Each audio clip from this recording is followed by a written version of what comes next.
श्री गणेशाय नमः।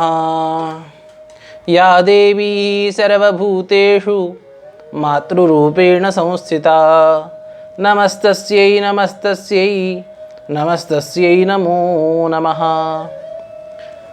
सगळ्या आस्तिक बांधवांना नमस्कार।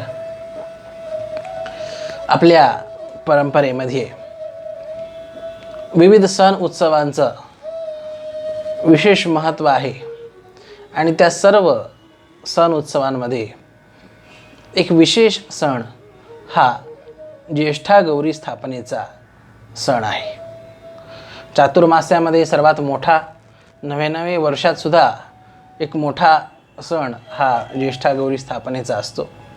म्हणून सर्वप्रथम सगळ्याच भाविक भक्तांना ज्येष्ठा गौरी स्थापनेच्या, प्रतिष्ठापनेच्या, पूजनाच्या खूप खूप शुभेच्छा। हे व्रत काय आहे हे आपल्याला सामान्यतः कहाणीमधून वगैरे आपल्याला ऐकून माहीत असतं। परंपरेने चालत आहे म्हणून आपण करत असतो। पण का करावं, का या कुलधर्म कुलाचाराच्या परंपरा पाळाव्यात, ह्याच्या पाठीमागचं कारण काय आहे? तर शास्त्रांनी आपल्याला सांगितलं की मनुष्य जन्माचं जे लक्ष्य आहे, भगवत प्राप्ती, ब्रह्मप्राप्ती, आत्मस्थिती, ह्यांच्यासाठी सर्वात प्रथम जर काही आवश्यक आहे तर ते म्हणजे नित्य नैमित्तिक कर्मांचं अनुष्ठान। आपल्याला शास्त्राने सांगितलेले नित्यकर्म आणि शास्त्राने सांगितलेले नैमित्तिक कर्म। नित्यकर्म हे आपली संध्या आहे, रोजची देवपूजा आहे, इत्यादी, संध्याकाळचा दिवा वगैरे, हे सगळे नित्यकर्म आहेत। आणि नैमित्तिक कर्म अर्थात विविध पर्वांच्या वेळेस येणारे, विविध महिन्यांमध्ये येणारे, विविध मासांमध्ये येणारे हे विशेष जे सण आहेत त्यांना नैमित्तिक कर्म म्हणतात। आणि त्यांच्या अनुष्ठानाने, या नित्य नैमित्तिक कर्मांच्या अनुष्ठानाने जीवाची चित्तशुद्धी होते आणि त्यामुळे भगवत प्राप्तीचा अधिकार प्राप्त होतो। आता भगवत प्राप्तीची कामना कोणी म्हणेल की आम्हाला तर इहलौकिक प्रपंचामध्ये सफलता प्राप्त होण्यासाठी आमची कामना आहे, तर तीसुद्धा निश्चित पूर्ण होते। आधी ह्या व्रतांचं, या नित्यनैमित्तिक कर्मांचं फळच हे आहे की इहलोकामध्ये सुखप्राप्ती आणि परलोकामध्ये उत्तम गती हे दोन्हीही प्राप्त होतं। तर गीतेमध्ये, अध्यात्मप्रवण असलेल्या गीतेमध्ये सुद्धा, अध्यात्मप्रधान असलेल्या गीतेमध्ये सुद्धा भगवान हे सांगतात की देवान भावयतानेन ते देवा भावयन्तु वः परस्परं भावयन्त श्रेयः परमवाप्स्यथ। आपण देवांची आराधना करावी, ते देव आपल्याला कृपा करतात। अशा प्रकारे एकमेकांच्या भक्तिभावाने, परस्पर संयोगाने आपलं कल्याण करून घ्यावं, जीवांनी आपलं कल्याण करून घ्यावं असं भगवान म्हणतात। आणि त्यामुळे ह्या सगळ्या कुलधर्म, कुलाचार इत्यादींचा यांचं एक विशेष महत्त्व आहे। आपण रामायण बघाल, आपण महाभारत बघाल, तर त्यामध्ये आपल्याला हे भेटतं की देवसुद्धा ज्यावेळेस अवतार घेऊन येतो त्यावेळेस आपापल्या कुलधर्म कुलाचारांचं पालन देवसुद्धा करतात। सांगण्याचं तात्पर्य की ह्या सर्वांची सार्थकता आहे आणि त्यामध्ये हा सुद्धा प्रश्न पडतो की ह्याचं महत्त्व काय? अजून एक गीतेतलाच प्रसंग स्मरण करतोय। प्रथम अध्यायामध्ये गीतेच्या अर्जुनाने ही काळजी व्यक्त केली। अर्जुन विषादग्रस्त होऊन आपला युद्ध न करण्याचा निर्णय त्यांनी घेऊन धनुष्य बाजूला ठेवला। तर ते विषण्ण होण्याचं कारण काय होतं? ते विषादाला प्राप्त होण्याचं कारण काय होतं? त्यामध्ये एक कारण हेही होतं की इतका मोठा नरसंहार होऊन जर कुलधर्म कुलाचाराचा जर लोप झाला तर खूप मोठं पाप लोकांना प्राप्त होईल, लोकांची गती बिघडेल। अर्जुनाच्या मुखातले शब्द आहेत, उत्सन्न कुलधर्माणां मनुष्याणां जनार्दन नरके नियतं वासो भवतीत्यनुशुश्रुम।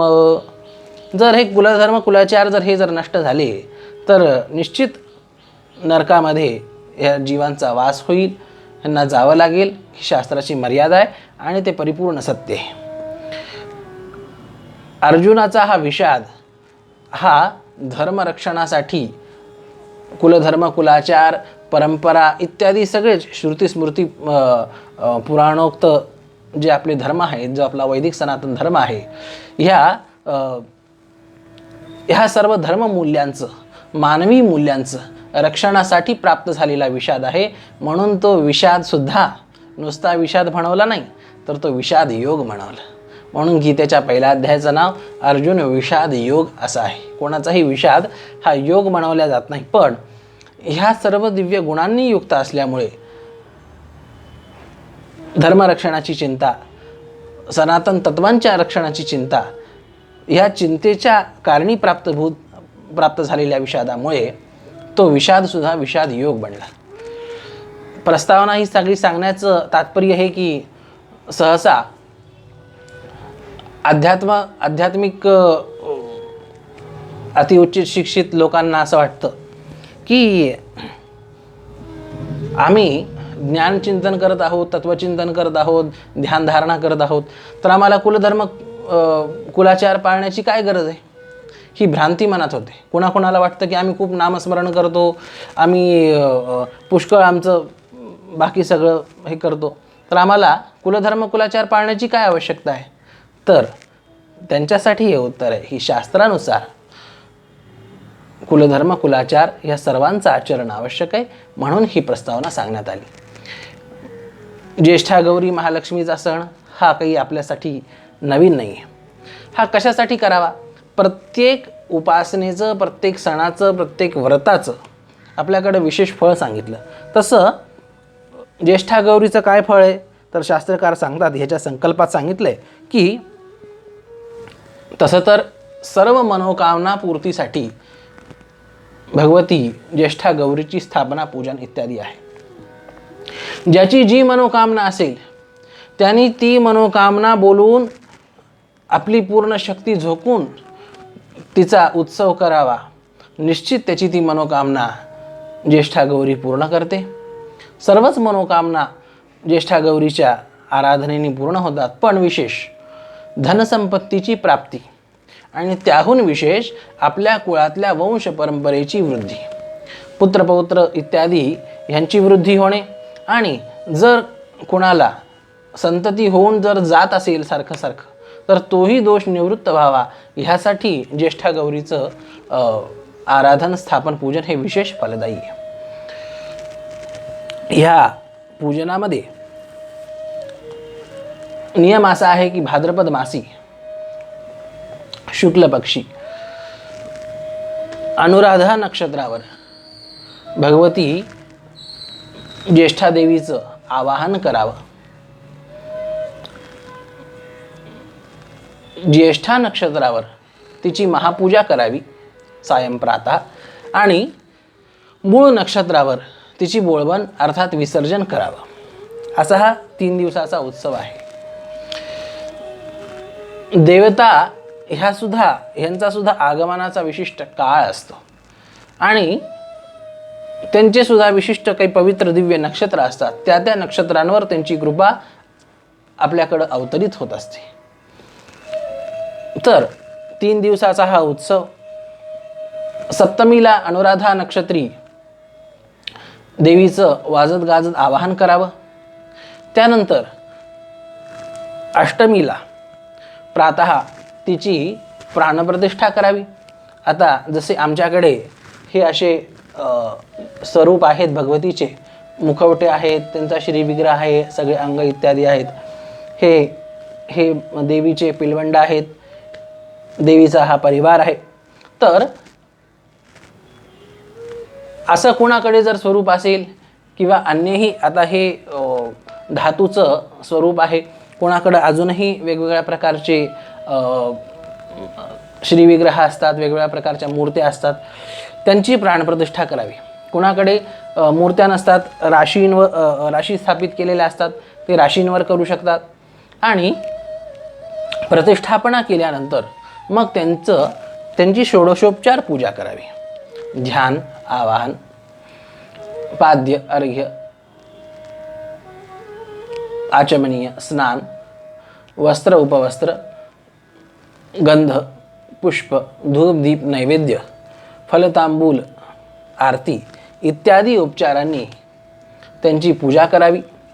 सप्तमीला प्रातः आणि अष्टमीला प्रातः सकाळी आणि अष्टमीला संध्याकाळी मग तिची महापूजा करावी. आता अष्टमीला संध्याकाळच्या महापूजेमध्ये जितकं आपल्याला उत्साहाने शक्य असेल तितकं अधिक आपण विस्तृत पूजन करू शकतो. जसं आता षोडशोपचारांचं वर्णन केलं, आपण राजोपचारांचंही अर्पण करू शकतो. आपण तिचं विशेष नामावलीने सुद्धा अर्चन करू शकतो.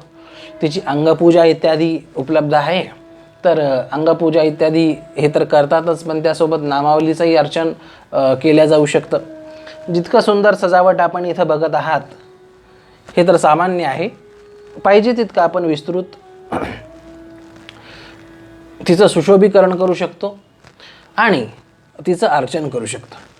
यामध्ये विशेष जसं गणपतीला किंवा मंगळागौरीला वेगवेगळ्या पत्र्या अर्पण केल्या जातात, त्या प्रकारे दुर्वा असेल, आघाडा असेल, बेल असेल, वेगवेगळ्या पत्र्या जे जितक्या उपलब्ध होतील त्या सर्वच पत्र्यांचं अर्पण ज्येष्ठा मातेला केलं जाऊ शकतं. आणि त्यासोबत नैवेद्याचंही विशेष महत्त्व आहे. इतर आपण सणांना नैवेद्य करतो तर पूर्णावरणाचाच हाच प्रकार जास्त आहे आपल्याकडे, पण ज्येष्ठा गौरीच्या नैवेद्याला मात्र 16 भाज्या, अजूनही इतर विविध पक्वान्न ह्यांची परंपरा आहे. आता 16 भाज्या ह्या 16 एकत्रसुद्धा करतात आजकाल. ठीक आहे, ज्याला जे शक्य आहे. देवता भावाचे भुकेले असतात, आपला श्रम परिश्रम आपली मेहनत हे सगळं बघतात. तर जे जसं शक्य असेल त्यानुसार ऐश्वर्ययुक्त पूजन करावं. आपल्याला काही अलंकार शक्य असतील वगैरे तर तेही घालावेत आणि ह्याने भगवतीचा विशेष प्रसाद प्राप्त होतो. कोणी नवीन व्यक्ती असतील त्यांना वाटू शकतं की ज्येष्ठा गौरीचं पूजन म्हणतायत, पण इथं तर 2 विग्रह दिसत आहेत. तर ह्या 2 देवी आहेत. एक आहे भगवती ज्येष्ठा आणि दुसरी आहे भगवती कनिष्ठा, आणि हे त्यांचे पिलवंड आहेत. तर ह्या सर्वांचं सपरिवार पूजन केलं जातं. अशा प्रकारे पूजन इत्यादी करावं अष्टमीच्या संध्याकाळी, प्रदोषकाळी आणि रात्रीच्या वेळेस. आपल्याला जे जसं जितकं शक्य असेल तसं भजन, कीर्तन, नृत्य, गान, आध्यात्मिक चिंतनामध्ये, आध्यात्मिक उत्सवामध्ये आपण वेळ व्यतीत करावा. जितकं जास्त रात्री जागरण शक्य होईल तितकं करावं. जसं एकादशीला आपण रात्री जागरणाचा नियम आहे आपल्या वारकरी संप्रदायात वगैरे, म्हणून कीर्तन रात्री इत्यादी ठेवले जातात. त्यानिमित्ताने रात्री जागरण व्हावं. तर देवाच्या चिंतनामध्ये रात्र व्यतीत करावी आणि नवमीला मूळ नक्षत्रावर भगवतीचं परत षोडशोपचार पूजन करून तिची बोळवण करावी, विसर्जन करावं. आणि भगवतीच्या पूजनासोबतच विविध प्रसादभूत सगळ्या गोष्टींचं पूजन केलं जातं.